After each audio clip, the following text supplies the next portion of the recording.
Niteka n'umunezero ntangere vyo gusubira kubana namwe banywanyi bacu muriko murabana natwe makuru n'ibiganiro vya misi yose tubandanya gushikiriza kuri no mbonesha kure yacu ari nayo yanyu Muhuza TV. Uyu n'umwanya tugiye kubagezako amakuru, n'amakuru tugiye kugaruka ku gihangange benshi bamenye ariko kuri ubu akaba yaritavye Imana. Ubuzima bwiwe bwabayemwo ibihushane vyinshi, intwari idasanzwe yarwaniye demokarasi n'agateka k'imahazwa. Umutegetsi yavuzwe ko amabi yo guhonyora agateka ka muntu no guhamba demokarasi, bamwe bamubonamwo igikoko, abandi umurwaniza yitaho abakene. Urupfu rwiwe rwaje giturumbuka atawurwiteze, bati n'ubutegetsi bumwiyiciye, abandi bati n'abatavuga rumwe n'ubutegetsi bamugandaguye. Avuga ko yoba ari we yarongoye igendereza ry'u Burundi igihe kirekire kurusha abandi. Mu gihe ciwe amabi yose y'igihugu yashirwa ku izina ryiwe ngo niwe yononera perezida, ahavuye amabi yarongerejwe ku rugero ruteye ubwoba. Ese uwo muntu ninde? Uyo ni Adolphe Nshimirimana, benshi bamwita umunyakamenge, ariko Adolphe Nshimirimana yavutse ku igenekerezo ya 12 Nyakanga umwaka w'igihumbi kimwe amajana 1964 ku mutumba wa Murangara muri komine ya Gishubi ho mu ntara ya Gitega. Dosiye yiwe mu gisirikare ivuga ko yari ari umuhungu wa Simoni Nzobakenga na Tereziya Ndenzako. Adolphe Nshimirimana yahunze Burundi akiri muto cyane atarakwiza neza imyaka 8 y'amavuko mu mwaka w'igihumbi kimwe amajana 1972. Mu mwaka w'igihumbi kimwe amajana 1993 Adolphe Nshimirimana yaragarutse mu gihugu cy'u Burundi nyuma y'insinzi y'umugambwe Frodebu, akaba yaba mu Kamenge quartier Kavumu nimero 4. Ico gihe Adolphe Nshimirimana yari umukozi w'iperereza akora nk'umupolisi muto yagendanira umukuru wa PAFE, igipolisi kijejwe imbibe n'abanyamahanga. Inyuma y'igandagurwa rya Perezida Melchior Ndadaye, Adolphe Nshimirimana ari mu bambere bafashe umuheto mu Kamenge. Ico gihe yifatanijwe n'uwitwa Pascal Gashirabake batazira Savimbi, Adraberi Ntawuyamara batazira Dede ndetse na Venant Ntirampeba be n'ubundi batazira Gangi. Umurwi niwo watanguye guhangana n'abasirikare mu Kamenge, mu nyuma barahava bafatana na FDD yari yatangujwe na Hussein Rajabu na bagenzi we mu Cibitoke, nk'uko twabagejeje ko mu nkuru ya Rajabu. Kuva agitangura urugamba mu Kamenge, abamuzi bavuga ko Adolphe Nshimirimana yamye yerekana ubutwari budasanzwe. Bavuga ko yari umuntu avuga make, arinda cyane kandi azi gupanga ibitero. Abo basangiye urugamba bamuvuga ko yari azi kwicisha bugufi kandi akegereza cyane ingabo ajejwe. Ivyo vyatumye abo arongoye bamukunda cyane. Muri iyo myaka kandi yarigishije urwaruka rutari ruke ibijanye n'igisirikare we na bagenzi we, kandi bararwaniye mu Kamenge biratinda birankabaja mu kibira, maze barubaka neza umuhari wabo FDD wahavuye uhinduka ishami ry'igisirikare ry'umuhari CNDD wari urongowe na Leonard Nyangoma. Muri FDD Adolphe Nshimirimana yagiye haraduga mu mapete n'amabanga. Bivuga ko yaciye ku ngazi zose z'uburongozi mu gisirikare, ariko hose bamutwara bakamugomwa ubutwari yari afise ku rugamba. Mu mwaka w'ibihumbi 2001 aho Jean Bosco Ndayikengurukiye atembagarijwe mu burongozi bwa CNDD FDD, Adolphe Nshimirimana yajejwe kurongora igisirikare, Petero Nkurunziza arongora umuhari, Hussein Rajabu abandanya ari umunyamabanga mukuru, yongera azezwa n'ibiganiro vya CNDD FDD na leta. Inyuma y'amasezerano yo guhagarika intambara, Adolphe Nshimirimana atahutse mu gihugu hamwe n'izindi ndongozi mwaka w'ibihumbi 2003. Adolphe Nshimirimana na batayo y'ibiro bikuru vya FDD bacumbitse mu Kamenge mu kurindira ko ibikorwa vyo kwinjira mu gisirikare birangira. Uyu avugwa nk'umwubatsi w'igisirikare c'u Burundi. Kimwe mu bibazo vyari bigoye mu Burundi kwari ugushobora kubaka igisirikare gihurikiyemwo igisirikare ca kera FAB n'abari bavuye mu mihari yarwana ico gihe. CNDD FDD niwe muhari wavuyemwo igice kinini c'abaroberi binjiye mu gisirikare.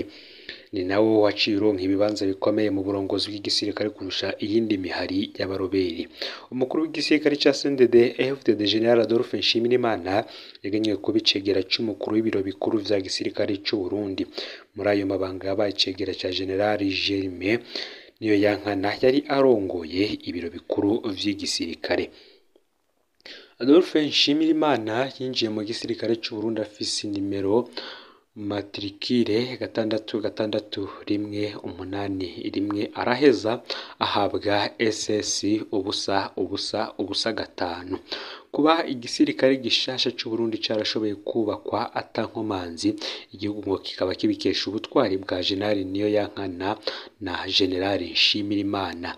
Ababikurikiranye baremeza ko ukumvikana kw'abo bagabo babiri kwakijije vyinshi. Mu nyuma bakorerwa mu ngata na General Samuel Gahiro afatanije na General Godefroid Niyombare.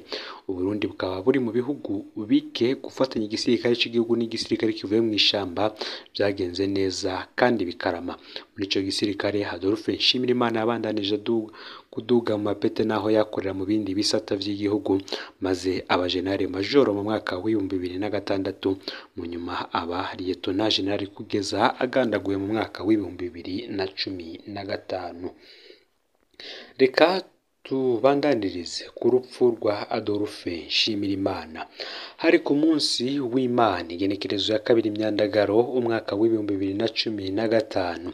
Ico gitondo hari ibitutwa n'akabeho mu gisagara ca Bujumbura, wame ngo imvura ihava igwa ariko nta nima ryakorotse. Igihe cy'isaha 2:20 z'igitondo rero niho imodoka camionette double cabine ya Toyota Hilux yirabura yazanana ibarabara bita Bolivar yitiriwe igenekerezo ya 28 Munyonyo. Imodoka yaje yiruka cyane igeze aho ihura n'iryo bita Avenue Mwambutsa, imera nk'ihagarara kugira ice ikata idugane ibarabara rimwe rija ku kirabo iwabo w'abantu. Muri iyo modoka Adolphe Nshimirimana yari yicaye imbere iruhande y'umushoferi, umupolisi yitwa Sanforo. Inyuma mu modoka hari hicaye abapolisi 4 bacungera ubuzima bwa General Nshimirimana.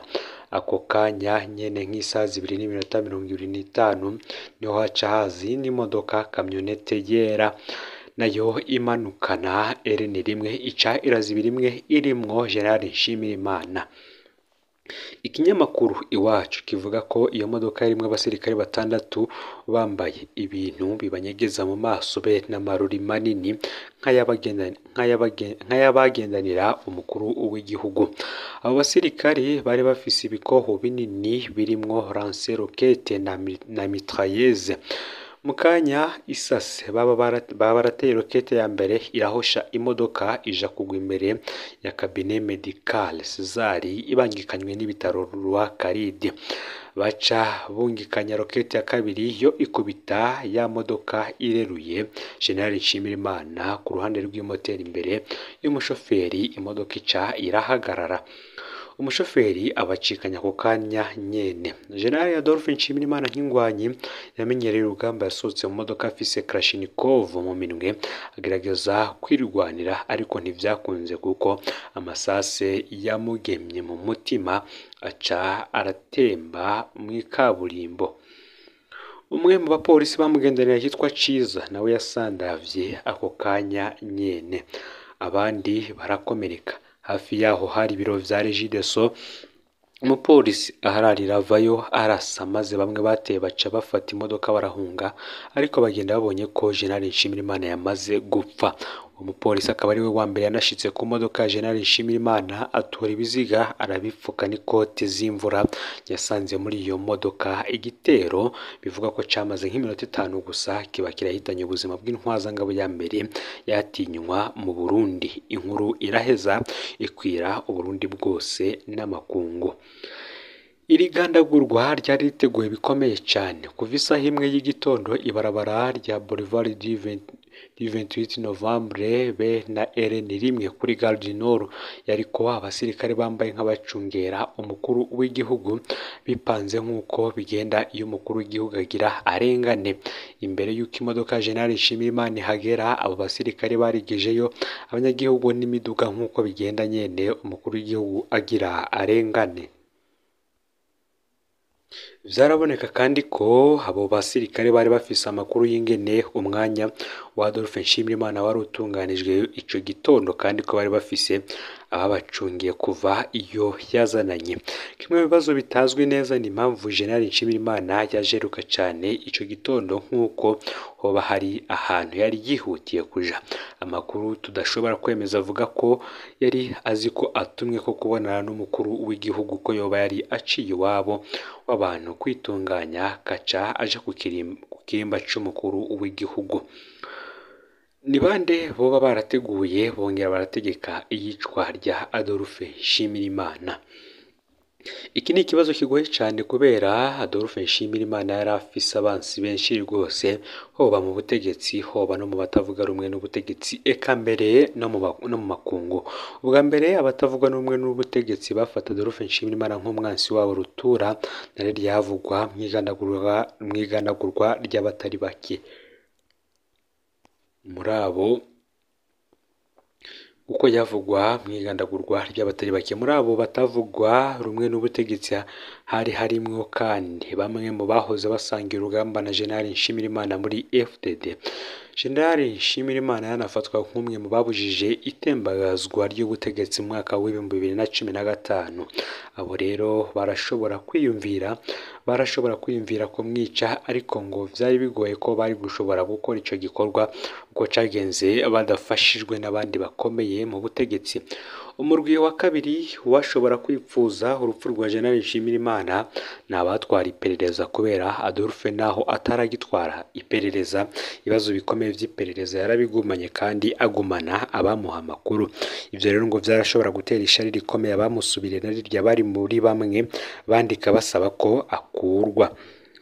Benshi bati politike iragoye, n'abatwaranga igihugu barashobora gukura inyungu mu rupfu rwiwe, kuko Adolphe Nshimirimana niwe muntu wenyene ngo yashobora gutera igitsura umukuru w'igihugu ico gihe, bikaba binazwi ingene yari yaragerageje kumwikura ko harimwo no kumupfunga bikamunanira. Ico gihe ngo harakwiragiye igihuha ko umuhisi yoba yari yarasavye ko umukenyezi wiwe yorongora inama nshingamateka. Ico naco ntikigeze cemezwa canke ngo kibeshuzwe, uko kibaye ari ico carashobora gutera ubwoba utwara igihugu mu gihe amategeko yategekanya ko umukuru w'igihugu apfuye asubirizwa n'umukuru w'inama nshingamateka. Ahandi hashobora kuva urupfu rwa General Nshimirimana ni mu bihugu yari abangamiye inyungu zavyo nk'uko twari babwiye. Inyifato y'ubutungane nyuma y'urupfu rwa Adolphe Nshimirimana nayo ngiratangaje cyane. Umushikirizamanza kizigenza wa Repubulika Valante Bagorikunda yarasohoye ku igenekerezo y'icenda Myandagaro umwaka w'ibihumbi 2015, indwi imwe gusa inyuma y'igandagurwa, itangazo ryavuga ko azi neza bishe umuhisi kandi yamaze gufatamwo abatari bake, ariko yamaze umwaka wose atarabishira abacamanza. Muri Myandagaro umwaka w'ibihumbi 2016 urubanza rwaruguruwe umunsi umwe rusubira kumvirizwa muri Gitugutu umwaka w'ibihumbi 2016, mbera rugenda rushizwe mu mwiherero kandi ata kintu kiboneka caruvugiwemwo. Muri Munyonyo umwaka w'ibihumbi 2016 abacamanza bavuze ko dosiye bayisubije umushikirizamanza kizigenza wa Repubulika ngo abandanye amatohoza.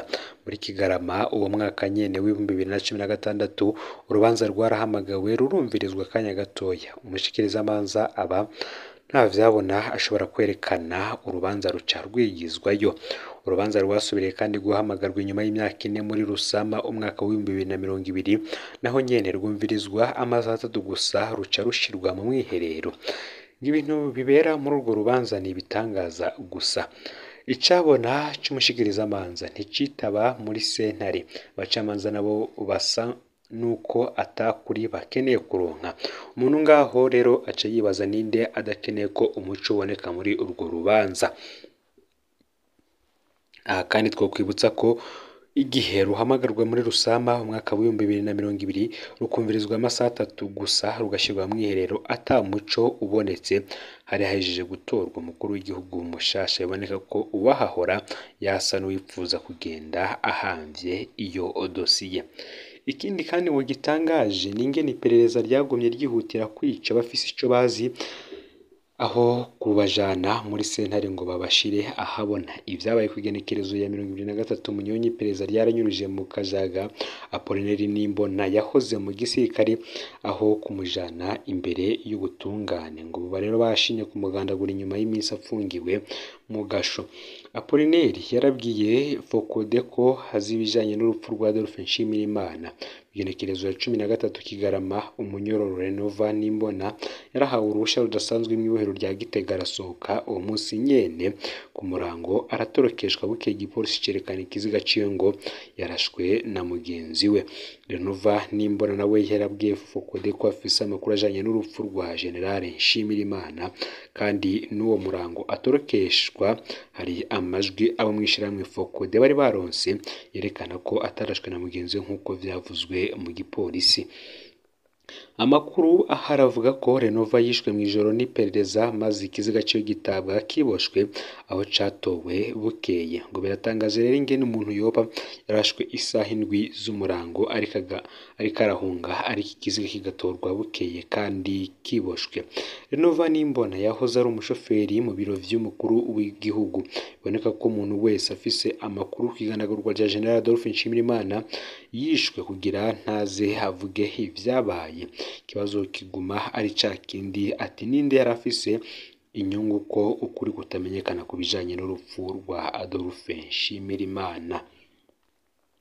Ngivyo rero ibiriko biravugwa, reka tube tugarukiye ngaha. Ndabakengurukiye mwe tubanye muri ano makuru aragezwe ko muri kano kanya. Iki cari igice ca mbere, tukaza kubashikiriza n'ikindi gice ca kabiri. Imana ibahezagire.